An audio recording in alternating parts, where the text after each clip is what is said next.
Any بچے تمہارا phone بجا ہے۔ اسما جو روحاب کے متعلق سوچتے ہوئے ہی صوفے پر بیٹھے بیٹھے آنکھ لگنے کے باعث کچھ دیر آرام کر پایا تھا، اچانک اینی کے موبائل کا شور اس کا یہ سکون بھی برباد کر گیا۔ مائزہ اس وقت کیوں کال کر ہی اینی جو ابھی ابھی رباب کو سلا کر کمرے سے نکلی تھی، رات کے اس پہر مائزہ کی کال پر حیرانی سے سوال گو ہوئی کہ اس کے باپ نے روح کو تو کوئی نقصان تم کال اٹھاؤ۔ اس فن کا دل رحاب کے لیے پریشان ہوا تھا۔ اینی مائزہ نے رابطہ ہوتے ساتھ رونا شروع کر دیا تھا۔ ہوا کیا ہے مائزہ؟ اینی بھی تھڑکی تھی۔ پلیز میرے فلیٹ آ جاؤ، میں آتی ہوں، تم ڈرو مت۔ اینی کو اس کی کیفیت سے معاملہ سنگین معلوم ہوا تھا۔ میں جاتا ہوں تو زبیر کو کال کر دو۔ بچسپا نے ایک کلائی میں بندی گھڑی دیکھی جو رات کے 11 بجا رہے تھے، مگر وہ عورت ذات اکیلی ہے، میں دیکھتا ہوں، تم رباب کو سنبھالو۔ اسفند اسے سمجھاتا گھر سے نکل گیا تھا۔ میں سارنگ انکل کی باتوں میں نہیں آ سکتی، مجھے خود مائزہ سے بات کرنی پڑے گی۔ رحاب رات گئے تک سارنگ کی باتوں میں ہی الجھی بیٹھی تھی۔ اس نے پہلے یہی سوچا کہ مائزہ کو کال ملا لے، مگر اس کا موبائل تو ہسپتال والی واردات میں ہی گم شدہ ہو گیا تھا۔ یہاں سے مائزہ کو کال ملانا اس کے لیے خطرے کا سبب بن سکتا تھا۔ یہ کہاں جا رہی ہے اس وقت؟ دونوں باپ بیٹا لان میں سر جوڑے کو نئی منصوبہ بندی کر رہے تھے جب رحاب لنگڑاتی ہوئی باہر آئی تھی۔ مجھے ایک کام سے جانا ہے، اس نے بہت بے توجگی سے بتایا۔ ڈرائیور تمہیں لے جائے گا بیٹا۔ انہوں نے ڈرائیور کو ہدایت دی تو وہ رحاب کے لیے گاڑی کا دروازہ کھول کر احترام سے سامنے آ کھڑا ہوا۔ جی اسے خود بھی اس وقت اکیلے جاتے ہوئے ڈر لگ رہا تھا۔ اسما اپارٹمنٹ پہنچا تو مائزہ خوف سے خود کو کمرے میں باندھ کے بیٹھی تھی۔ کئی بار مرکزی دروازے پر دستک دینے کے بعد اس نے دروازہ کھولا، پھر ڈر کر کمرے کو دوڑ گئی تھی۔ کیا ہوا ہے؟ تمہیں یہ چوٹ کیسے؟ مائزہ اسفند اس کے پیچھے پیچھے کمرے میں آئے تو اس کے ماتھے پر زخم سے بتاخون اب خشک کا وہیں جم گیا تھا۔ وہ انسان مائزہ ابھی کانپ رہی تو کون تھا؟ مجھے بہت ڈر لگ رہا ہے، اس نے گھبرا کر چہرہ چھپا لیا۔ کون تھا وہ انسان؟ اسفند نہ چاہتے ہوئے بھی اس کے پاس بیٹھا تھا۔ مجھے نہیں پتا، ڈرو نہیں۔ اسفند نے پاس میز پر موجود ٹشو کے ڈبے سے ٹشو نکال کر مائزہ کا زخمی ماتھا صاف کیا تھا۔ چلو میں تمہیں مرہم۔ اسفند مائزہ نے گھبرا کر اس کا ہاتھ تھاما جو اتنے اطلاعات کے باوجود اس کی اتنی پرواہ کر رہا تھا۔ ڈرو نہیں مائزہ، میں ہوں تمہارے ساتھ، تم یہاں محفوظ نہیں۔ اسفند نے ہاتھ پر رکھے اس کے ہاتھ پر اپنا دوسرا ہاتھ نرمی سے رکھا، اسے اپنائیت کا احساس دلا تھا۔ تو کہاں جاؤں میں؟ چلی جاؤ نا ان کے ساتھ، اسی شاہ حویلی جہاں مظلوم لڑکیوں کو پناہ دینا ان کا مشغلہ ہے۔ رحاب جس نے وہاں قدم رکھتے ساتھ ان دونوں کو ایک دوسرے کے قریب بیٹھے دیکھا تھا، آگ بگولا ہوتی اس کی بات کا جواب دے گئی۔ رحاب تم؟ مائزہ نے شرمندہ ہوتے ہوئے اسفند سے فاصلہ اختیار کیا تھا۔ اب میں سمجھی کہ تم دونوں میرے ساتھ اتنا گھٹیا گھناؤنا کھیل کھیل رہے تھے۔ اس کے رہے سے عقل اس منظر کو دیکھ کر تمام ہوئی۔ تو بکواس بند کرو روح۔ اسفند اس کے شک کرنے پر آپے سے باہر ہوا تھا۔ میں بکواس کر رہی ہوں؟ بتائیے مجھے، آپ رات کے اس پہر کیا کر ہیں؟ اپنی سابقہ بیوی کے ساتھ، بلکہ پتہ نہیں یہ سابقہ بیوی ہے بھی یا ابھی تک آپ کے نکاح میں ہے؟ وہ بھی اسی آواز میں چیختی۔ پھر بات مکمل کرتے ہوئے ایک طرح نکاح مائزہ کے شرمندہ چہرے پر ڈال کے اسے مزید نادم کر کے روح ایک لفظ اور نہیں، ورنہ کیا میرے والدین کی طرح میرا بھی منہ بند کروا دیں گے آپ؟ اس کے منہ بھی جو ہے وہ اسی دم ادا ہوا تھا۔ تم حد سے بڑھی ہو روح۔ اسفند نے مٹھیاں باندھ کر سب ضبط برقرار رکھنے کی کوشش کی۔ مجھے میری حدود بتانے سے پہلے اپنے گھناؤنے اور سیاہ کرتوت دیکھے اسفند دلاور شاہ صاحب۔ رحاب تو اس انسان گھر میں ایسی باتیں کر رہی ہو جو جان دیتا ہے تم پر۔ میں نے کیا کچھ نہیں کیا، پھر بھی آج یہ میرے بلانے پر فوراً یہاں چلا آیا۔ مائزہ کو اسفند کا حلق پر سوال اٹھتے دیکھ کر دلی افسوس ہوا تھا۔ ظاہر ہے میں نہیں تو تم سے ہی ایسے لوگوں کا کوئی دین ایمان تھوڑی ہوتا ہے۔ اس نے جو تصدیق کا میز لہجہ اختیار کیا تھا وہ اسفند کو کسی گالے سے کم نہ لگا۔ رہنے دو مائزہ، اس سے جو سوچنا ہے سوچے، لیکن جب حقیقت تم پر کھلے گی رحاب جمال تو یہ گرا ہوا گھٹیا شخص تم سے بہت دور جا چکا ہوگا۔ وہ بھی مزید وضاحت پیش کرنے سے انکاری تھا۔ دیکھ چکی ہوں آج کس کے کتنے قریب ہے اس وقت۔ اس نے طنزیہ مسکراہٹ سے نوازے ہوئے ان دونوں کو ان کے حال پر چھوڑ کر وہاں سے نکل گئی۔ وہ دونوں باپ بیٹا لان میں ہی ڈیرا ڈالے رحاب کے واپسی کے منتظر تھے۔ رات کو اس پہر اس کا کہیں جانا کوئی چھوٹی بات نہ تھی۔ وہ جو جگہ ڈرائیور نے کال پر انہیں بتائی تھی وہ بھی ان لوگوں کے لیے بالکل انجان تھی۔ کہاں گئی تھی تم؟ وہ واپس آئے تو ملک سارنگ کا سوال نے اس کے چلتے قدم روکے۔ آپ اپنے اعتبار کے تابوت میں آخری کیل ٹھونکنے آپ کو مائزہ کا پتہ چاہیے نا۔ اس نے لہو برساتی آنکھوں کو شدت سے رگڑا تھا تاکہ اس شخص کے نام کا مزید ایک بھی آنسو اس کی آنکھوں میں باقی نہ رہے۔ ہاں، اس دفعہ سالک نے جواب دیا۔ وہ اسفند شاہ کی حویلی پر موجود ہے اس وقت۔ اس نے ٹوٹے دل کی کرچیاں وجود میں چبھتی ہوئی محسوس ہوئی، کس حق سے ملک سارنگ کے تن بدن میں خوب آگ لگی تھی۔ یہ تو آپ مائزہ کو یا عصمت شاہ ہی بتا سکتے ہیں۔ ان کی غیرت کو للکارتی وہ کمرے کا رخ کر گئی، جبکہ مائزہ کا نیا کارنامہ باپ بیٹی کا دہشت مزید بڑھا گیا تھا۔ اینی، میں ٹھیک ہوں۔ اب مائزہ کو انصاف کے حلوج پر مزید شرمندگی ہو رہی تھی۔ وہ غیر حر کو اس کا کس قدر احساس کر رہے تھے۔ عصمت بھائی نے بالکل ٹھیک کیا تمہیں یہاں لا کر۔ اینی نے عصمت کے فیصلے کا خیر مقدم کیا تھا۔ میں نے فوٹیج نکلوائی ہے، بلڈنگ ہے، وہ جو بھی ہوا بچ نہیں پائے گا۔ زبیر نے بھی یقین دہانی نکلوائی تھی، مگر رحاب اتنی بزن کیوں ہے تم سے عصمت؟ ہوا کیا ہے؟ وہ رحاب کے جلالی سراپے کا سوچ سوچ کر خود بھی ہلکان ہو رہی تھی، جس کا ہر لفظ عصمت کے لیے اپنا نفرت سے لبریزا۔ اسے عصمت بھائی کی دی گئی محبت و عزت راس نہیں آ رہی۔ اینی نے عصمت سے قبل جواب دیا۔ پلیز اینی، اسے رحاب کے لیے منتخب کرتا الفاظ اب بھی ناگوار گزر رہے تھے۔ آپ اب رہنے دیں عصمت بھائی، اس لڑکی کا دماغ میں خود درست کرتی ہوں۔ اینی نے بھی اگلا لاحق عمل ٹھان لیا تھا۔ اس پر دستخط کر دو بچے۔ رحاب کے سامنے قانونی دستاویزات رکھتے ہوئے ملک سارنگ کا لہجہ شہد سے بھی میٹھا ہوا تھا۔ یہ کہ حسان کو قانونی نوٹس بھیجے ہم، سالک نے بے رحمی سے جتایا۔ کس سلسلے میں؟ اس نے فائل بند کرتے ہوئے خود سے تھوڑے فاصلے پر رکھ دی تھی۔ تمہارے ماں باپ کے کیس سے متعلق سب حقائق چھپانے کے لیے وہ اپنا کیا ہر صورت بھگتے گا۔ ملک سارنگ ساری حکمت عملی بنائے بیٹھے تھے، مجھے کسی پر کوئی مقدمہ نہیں کرنا۔ مگر بیٹے، اس کی سزا میری نفرت اور آئندہ یہ ذکر مت چھیڑیے گا پلیز۔ وہ دو ٹوک انداز میں اپنے ارادوں کی پختگی ان دونوں کو ہی باور کروا گئے تھے، جو اس وقت امان اور جنید کے ہاتھوں کی کٹ پتلی بنے ہوئے تھے۔ رحاب اسی دوران اینی اور دادی وہاں داخل ہوئی تھی۔ انہیں اندر کس نے آنے دی؟ ملک سارنگ انہیں دیکھتے ہی ضبط کو بیٹھے۔ رحاب بیٹے گھر چلو۔ دادی چل کر اس کے پاس آئی، جو انہیں دیکھتے ہی اپنی جگہ سے اٹھ کھڑی ہوئی تھی۔ گھر وہ ہوتا ہے جہاں اپنوں کا ساتھ ہو۔ انہیں دادی کو بھی اجنبی سے لیس لہجے میں مخاطب کیا تھا۔ کیا ہم تمہارے اپنے نہیں ہیں؟ دادی کو اس کی سرد مہری تکلیف پہنچا رہی تھی۔ نہیں، اگر آپ مجھے اپنا مانتی تو مجھے دھوکے میں نہ رکھتی، مگر آپ کی نیت میں بھی کھوٹ آ گیا۔ شاہ حویلی کی ٹھار دے کر اس نے دادی کو بھی آڑے ہاتھ لیا تو ملک سارنگ اور سالک کی بتی سی نکلی تھی۔ تم ہوش میں تو ہو؟ اینی دادی کی بےعزتی پر آگ بگولا ہوئی تھی میں، اور یہ میری دادی کا معاملہ ہے، تم مداخلت مت کرو۔ اس نے اینی کو بھی کاٹ کھانے والی نگاہوں سے نوازا تھا۔ یہ مجھ سے زیادہ تمہارے اپنے ہیں، دادی نے دل برداشتہ لب و لہجے میں استفسار کیا۔ جی کیونکہ آپ کے طرح ستیلے اور بناوٹی نہیں۔ رحاب نے لحاظ کی آخری حد بھی ڈٹاہٹ سے عبور کی تھی۔ رحاب، دادی کا ہاتھ بے اعتبار اٹھا تھا۔ آپ کے ہاتھ اٹھانے سے حقیقت بدل تھوڑی جائے گی۔ آپ نے ساری عمر مجھ سے جھوٹ کہا کہ آپ میرے بابا کی سگی ماں تھی، تو آپ کی سگی اولاد تھے ہی نہیں، ورنہ کون سی ماں سگی اولاد کا خون اتنی آسانی سے معاف کرتی ہے؟ اس نے گال پر ہاتھ رکھ کے پھٹی پڑی نگاہوں سے دادی کا چہرہ دیکھا، جہاں اس کے لیے نفرت ہی نفرت یاد تھی۔ تم اس لائق نہیں ہو کہ میں تمہیں وضاحتیں دوں۔ رحاب، جمال وہ کوئی غیر نہیں، سگا بانجا تھا میرا، جسے ماں بن کر پالا ہے میں نے۔ لیکن تم جتنی کم عقل اور مطلب پرست ہو، تم پر نہ تو میری باتیں اثر کریں گی، نہ میری زبان سے نکلا کوئی سچ۔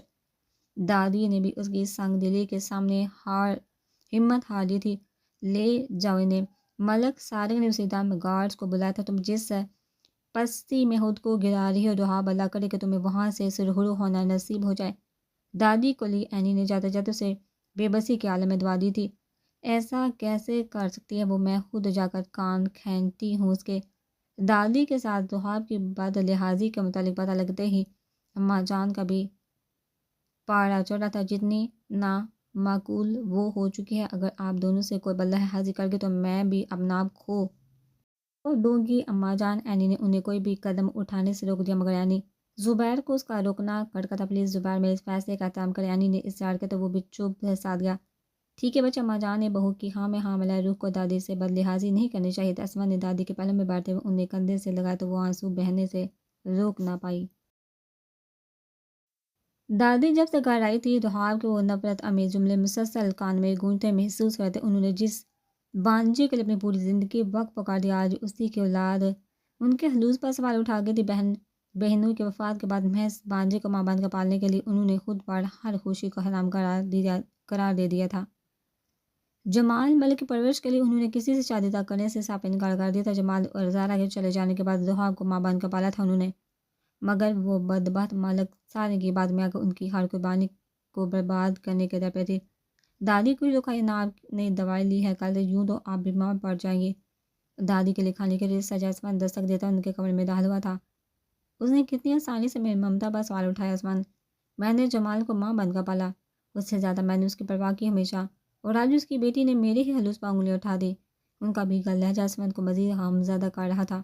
وہ بہت پچھتا کہ اب دیکھیے گا اس بار میں بھی اسے اتنی آسانی سے نہیں معاف کرنے والا۔ نوالا بنا کر انہیں کھلاتے ہوئے وہ عہد کر گیا تو تم کر دو گے معاف، وہ تمہاری کمزوری ہے جس کے سامنے تم بے بس ہو جاتے ہو۔ دادی کو اندازہ تھا کہ یہ دعویٰ بھی محض لفظی کارروائی تک محدود رہے گا۔ اس دفعہ ایسا نہیں ہوگا دادی جان، پلیز کھانا کھائیے۔ عثمان خود نہیں چاہتا تھا کہ کل کو جب وہ واپس اس کے پاس شرمندہ وجود لے آئے گی تو اس کا حقیقی رد عمل کیا ہوگا، کیونکہ اس کا سارا غبار روحاب کے آنسو کے آگے سمندر کی جاگ ثابت ہوا کرتا تھا۔ کیا ہوا ہے اینی؟ عثمان صبح کمرے سے نیچے ہال میں گیا تو اینی کسی کاغذ کو بغور پڑھی تھی۔ روحاب کا دماغ خراب ہو گیا ہے، خلا کا نوٹس بھیجا ہے محترمہ نے۔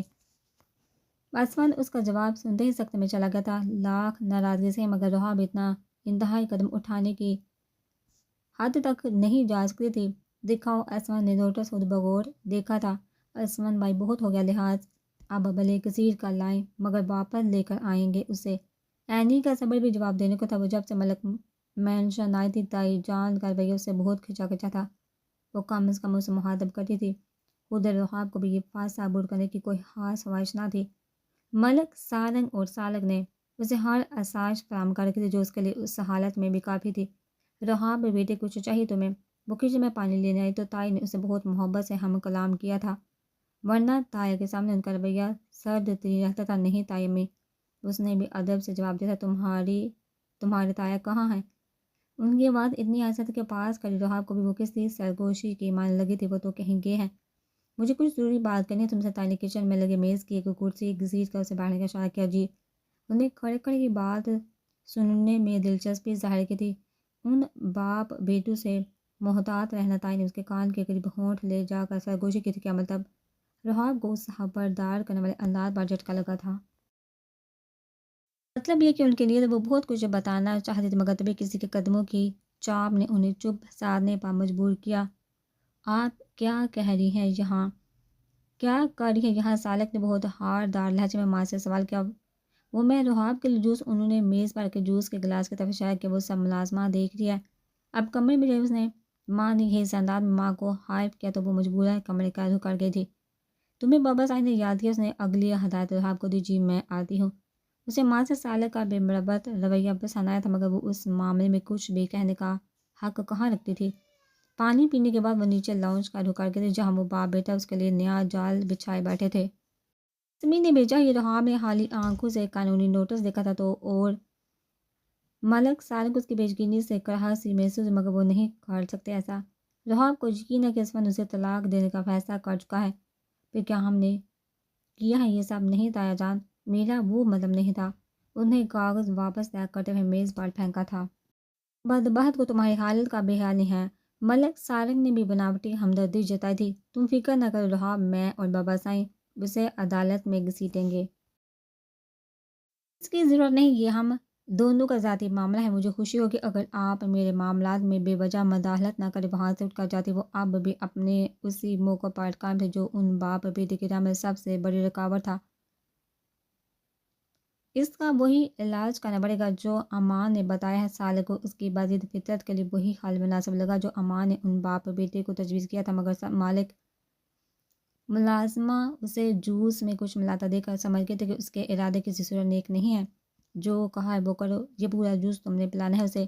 سالک نے جوس کا گلاس اس کے سپرد کرتے ہوئے سخت ہدایت کی، جی وہ بھی ملازمت بچانے کے لیے اس کی ہاں میں ہاں ملا گئی تھی۔ تم کیوں آئے ہو یہاں؟ عثمان کو وہاں داخل ہوتا دیکھ کر ملک سالک کو اپنی ہر چال الٹی پڑتی ہوئی دکھائی دیتی، مجھے اپنی بیوی سے ملنا ہے۔ اس کا لہجہ خطرناک اور اٹل تھا، کون سی بیوی میاں؟ لگتا ہے خلا کا نوٹس آنکھیں کھول کر نہیں پڑھا تم نے۔ انہوں نے عثمان کے غصے کو مزید ہوا دی تھی، نوٹس پا لیا، اب اس کی زبان سے سننا چاہتا کہ وہ کیا چاہتی ہے۔ اس نے غصہ ممکن حد تک قابو کیا تھا، وہ تم سے نہیں ملنا چاہتی بلکہ وہ تو تمہاری اولاد تک تمہارے منہ پر دے مارنے کو تیار ہے، اتنی نفرت کرتی ہے تم سے اور تمہاری رگوں میں بہتے ناپاک خون سے۔ اس بار وہ پہلے سے زیادہ بدتمیزی پر اتر آتے۔ ملک سارنگ عثمان نے خود پر سے احتیاط گنواتے ہوئے ملک سالم کا گربان اپنی آہنی کی گرفت میں دبوچا تھا۔ عصمت بچے رحاب کی حالت بہت خراب ہے، جلدی چلو تائی جان علت میں دوڑتی نیچے آپ پہنچی تو عصمت ملک سالم دستے گربان دکھائی دیے تھے۔ کیا رخ ملک سالم کو 2 قدم پیچھے دھکیلتا بتائی کہ پیچھے پیچھے رحاب کے کمرے کو دوڑا تھا۔ رخ پولیس آنکھ کی کل وجہ سے کمرے میں داخل ہوا تو نظر فرش پر گر رحاب پر گئی تھی، جس کا رنگ ہر گزرتے لمحے کے ساتھ زرد پڑتا چلا جا رہا تھا۔ عصمت نے گھٹنوں کے بل بیٹھتے ہوئے اس کا ساتھ گود میں رکھ کر گال تھپ تھپائے تھے، مگر بے جان وجود میں کوئی حرکت نہ آئی۔ اس نے کلائی تھام کر نبض جانچی تو رحاب کی سانسیں نہ چلنے کے برابر محسوس ہوئی تھی۔ اگلے لمحے اسے باہوں میں بڑھتا ہوا ہسپتال کو دوڑ گیا تھا۔ عصمت نے اسے ہسپتال لاتے ساتھ ہی زبیر کو سب حالات سے آگاہ کر دیا تھا۔ ہینری کو جیسے زبیر نے رحاب کی حالت کے متعلق بتایا تو وہ بیٹی کو ملازمہ کے ثبوت کرتی اماں جان اور دادی کے ہمراہ ہسپتال پہنچی تو پچھلے آدھے گھنٹے سے اس کا علاج جاری تھا، مگر ڈاکٹر کی جانب سے کوئی واضح جواب نہ ملنے کے بعد سب کی ہی جان پر بنی تھی۔ رحاب کی حالت دیکھتے ہوئے شہر کے سب سے تجربہ کار ڈاکٹر کو وہاں بلوایا گیا تھا اور کچھ خوف ہسپتال انتظامیہ کو عصمت شاک بھی تھا، جو بیوی کے معاملے میں حد درجہ جذباتی اور حساس تھا۔ ڈاکٹر رحاب کو ڈاکٹر کے ہمراہ نئی ڈاکٹر جیسے ہی کمرے سے باہر آئی۔ عصمت اچھی خبر سننے ان کی طرف لپکا تھا۔ آپ کی بیوی کی پوری باڈی میں زہر پھیل چکا ہے مسٹر عصمت، سینئر ڈاکٹر کے جملے نے اس کے بدن کا سارا لہو نچوڑ دیا تھا۔ ذہن دادی اور اماں جان بھی اپنی جگہ سے اٹھ کھڑی ہوئی، جبکہ یعنی زبیر تو پہلے سے ہی فکر کے سبب بیٹھ بھی نہ پائے تھے۔ جی آپ کی بیوی نے اسقاط حمل کی دوائی کھائی ہے، وہ بھی پریگنینسی کے آخری دنوں میں۔ رحاب کی ڈاکٹر نے سب کو ہی ہکا بکا کر دیا تھا۔ رحاب ایسا نہیں کر سکتی، یعنی کو یقین تھا کہ عصمت کی نفرت میں وہ کم از کم اپنی اولاد کے دشمن نہیں بن سکتے۔ ہمیں ان کی پری میچور ڈلیوری کرنی پڑے گی، آپ پلیز اس پر دستخط کر دیں۔ اسی دوران نرس فائل میں کوئی اجازت نامہ لیے وہاں پہنچی تو ڈاکٹر نے فائل عصمت کے سپرد کی۔ آپ کہنا کیا چاہتی ہے؟ زبیر کو معاملات پیچیدہ محسوس ہوئے، جن حالات کو اس وقت ہمیں سامنا ہے، ہم ماں یا بچے میں سے کسی ایک کو بھی بامشکل بچا سکیں گے۔ میں آپ کو کسی دھوکے میں نہیں رکھنا چاہتی مسٹر عرفان، ڈاکٹر نے پہلے عصمت کو سنگین نتائج سے آگاہ کر دیا تھا۔ عصمت اس کے قدم جیسے لڑکھڑائے تو زبیر نے اسے سہارا دیا تھا۔ اگلے 2 سے 3 منٹ تک پورے کوریڈور میں سخت خاموشی چھا گئی۔ سب لوگ عصمت کے جواب کے منتظر تھے کہ وہ بیوی کی زندگی کی ضمانت مانگے گا یا اولاد کے تحفظ کو ترجیح دے گا۔ عصمت نے ایک نظر سامنے موجود اس صفحے کو دیکھا جس پر کیے جانے والے دستخط اس کی کل کائنات کو زندگی اور موت کی کشمکش حالے کرنے کے مترادف تھا۔ پھر نظر اٹھا کر سب اپنوں کے اداس چہرے دیکھے، جو خود یہ طے کرنے سے قاصر تھے کہ کس کی موت انہیں زیادہ اذیت پہنچائے گی۔ آپ روح کو بچائیے ڈاکٹر۔ میرے لیے میری بیوی سے اہم کوئی نہیں، میری اولاد بھی نہیں، آپ کی ترجیح میری بیوی کو بچانا ہونی چاہیے۔ عصمت نے فائل پر رکھا پین اٹھا کر کپکپاتے ہاتھوں سے دستخط کرنے کے بعد اپنا حتمی فیصلہ سنایا تھا۔ دونوں لیڈی ڈاکٹرز نے ہاں میں گردن ہلائی تو نرس نے فائل تھامی اور وہ تینوں واپس کمرے کا رخ کر گئی تھی۔ عصمت دادی ڈاکٹر کے وہاں سے جاتے روتے سسکتے عصمت کے سینے سے لگی تو اماں جان کو زبیر نے حوصلہ لگا کر ہمت بڑھائی تھی، جبکہ عینی ضبط برقرار رکھنے کے باوجود آنکھوں سے بہتے آنسو روکنے میں ناکام رہی تھی۔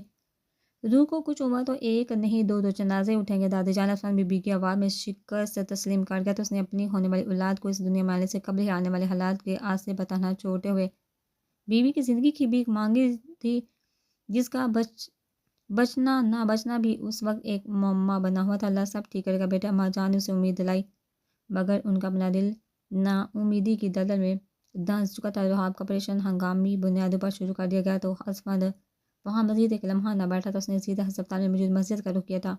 وضو کے بعد مصلی پر بیٹھے اس نے عشاء کی نماز ادا کرتے ہوئے تو دعا کے لیے ہاتھ اٹھائے تو آنسو کی بھندی کے داغ نے گالوں سمیت اس کی داڑھی کو بھی بھگو دیا تھا۔ یا اللہ میری بیوی اور میری اولاد کی حفاظت فرما، ان میں سے کسی ایک کو بھی کچھ ہوا تو میں جیتے جی مر جاؤں گا۔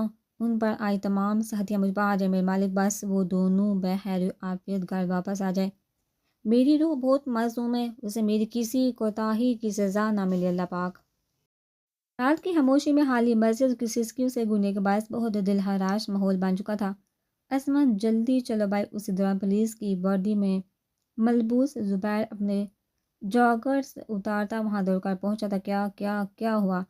عصمت کے دل کو کسی انہونی کا شبہ ہوا۔ رحاب زبیر کے نام آنکھیں اس کی ہمت کم کرتی چلی جا رہی تھی۔ کیا ہوا؟ روح کو بتاؤ زبیر۔ عصمت جو بمشکل قدموں پر کھڑا ہوا تو اسے ٹانگیں بے جان ہوتی محسوس ہوئی۔ اللہ کے فیصلے ہی بہترین ہوتے ہیں میرے بھائی، جو ہمیں ہر صورت قبول کرنے پڑتے ہیں۔ زبیر نے اس کے گلے کی جملے کہے تو عثمان بھی سمجھ گیا تھا کہ وہ بیوی یا اولاد میں سے کسی ایک کو ہمیشہ ہمیشہ کے لیے کھو چکا ہے. ہوا کیا ہے؟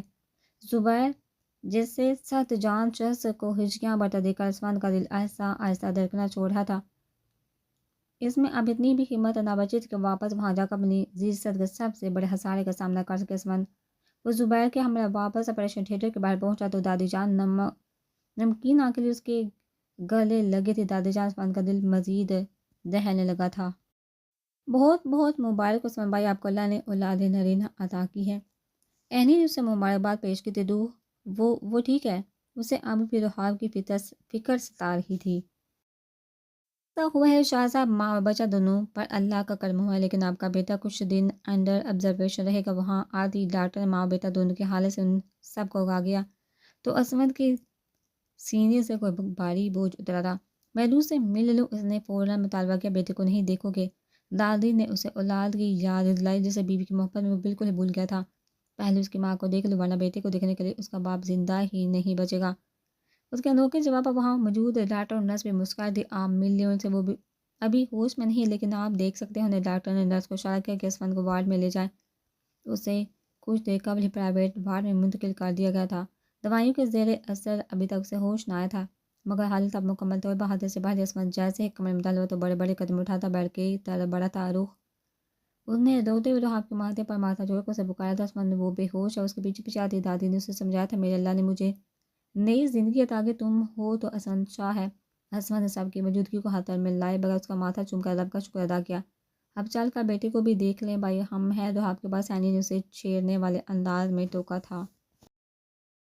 اسے کچھ نہیں ہوگا نہ دادی جان، اما جان ہوش میں آ جائے گی. نہ عثمان کی توجہ اب بھی بے ہوش پڑی بیوی پر ہی مرکوز تھی. ہاں عثمان، اما جان نے اسے یقین دہانی کروائی تھی. باقی سب افراد نے تو چھوٹے نواب سے مل لیا تھا، بس عثمان ہی ابھی تک بیٹے کے دیدار سے محروم بیٹھا تھا. زبیر اس سے لیے نرسی پہنچا تھا جہاں ننھا مہمان انکیوبیٹر میں لیٹا آرام فرما رہا تھا. زبیر نے بہت مشکل سے بچے کو 2 منٹ کے لیے باہر نکالنے کی اجازت مانگی تھی.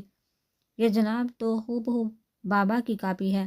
میٹھی نیند سوتے چھوٹے نواب کو زبیر نے عثمان کی طرف بڑھایا، مگر اس نے بیٹے کو اٹھانے سے انکار کر دیا. میرا بیٹا، میری جان. اس نے جھجکتے ہوئے بیٹے کا چہرہ جا بجا چوما تھا، مگر رحاب سے پہلے وہ بیٹے کو اٹھا کر اسے لگانے کا ارادہ نہ تھا، اٹھانے کا روادار نہ تھا. اس کے نزدیک یہ حق اس سے پہلے اس کی ماں کو حاصل تھا، جو اذیت سہ اسے اس خوشی سے اس دنیا میں لائی تھی. بانجے صاحب اب ابھی آرام فرما لے، بہت جلدی دوبارہ ملاقات ہوگی. زبیر نے بچی کی پیشانی چومتے ہیں واپس نرس کے حوالہ کیا. دھیان سے نرس نے جلدی میں اسے دوبارہ انکیوبیٹر میں لٹایا تو عثمان نے اسے ٹوکا، تب اپنا کام تم سے بہتر جانتی ہے. یہ کے پاس سے جو میں ذرا مٹھائی کا انتظام کر لوں. عثمان کے حساس طبیعت کو دیکھتے ہوئے زبیر اس سے ہی ڈبڑ گیا. زبیر بہت بہت شکریہ. بھائی نرسی سے باہر آتے ساتھ عثمان اس کے گلے لگ کر شکر گزار ہوا تھا. بھائی بھی کہہ رہے اور شکریہ بھی. زبیر کو یہ تکلف اپنے حلوس کی توہین لگا تھا.